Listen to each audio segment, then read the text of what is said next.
This video was intended to inform and educate the public. Welcome once again to another video news story by the Junkyard News. And in today's video news story, we have a case coming out of California. In this case, we have a San Bernardino County deputy, who neighbors said was a great, outstanding individual.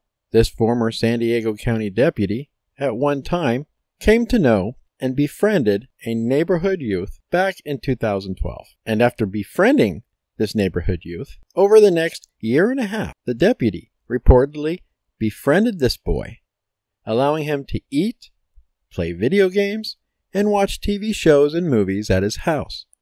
He even began taking the teen on camping trips and hikes. The deputy also began involving this young man in the San Bernardino County Sheriff's community, bringing him to department workplaces, the courthouse.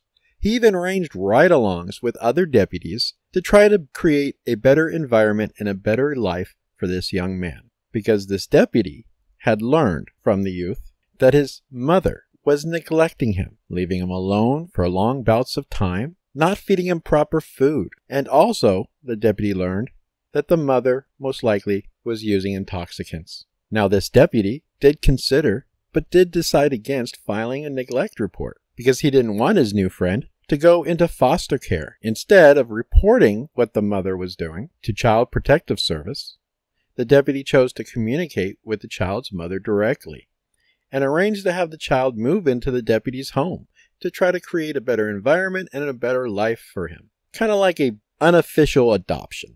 The deputy I'm talking about is ex-San Bernardino County Deputy Jeremy Cox.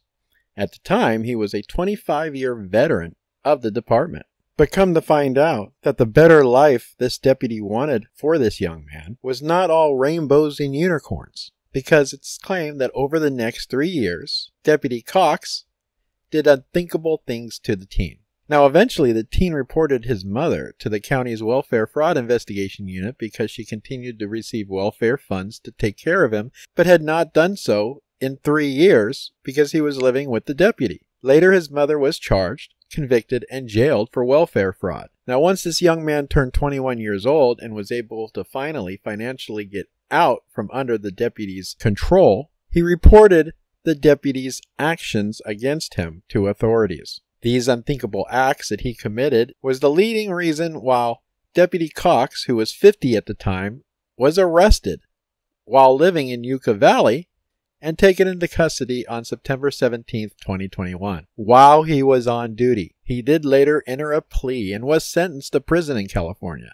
But this young man filed a civil case against San Bernardino County that began on August 26 of this year, and it lasted for 4 weeks, with a jury coming back with a verdict on September 23rd. And this is believed to be the largest reported verdict for failure to report neglect by mandated reporters, and it is also believed to be the largest reported verdict related to a failure of a law enforcement agency to report neglect that resulted subsequent abuse by a member of the same law enforcement agency whose employees failed to report the preceding neglect to begin with. So the jury came back and awarded this young man, who was victimized by a deputy who claimed he just wanted a better life for this young man.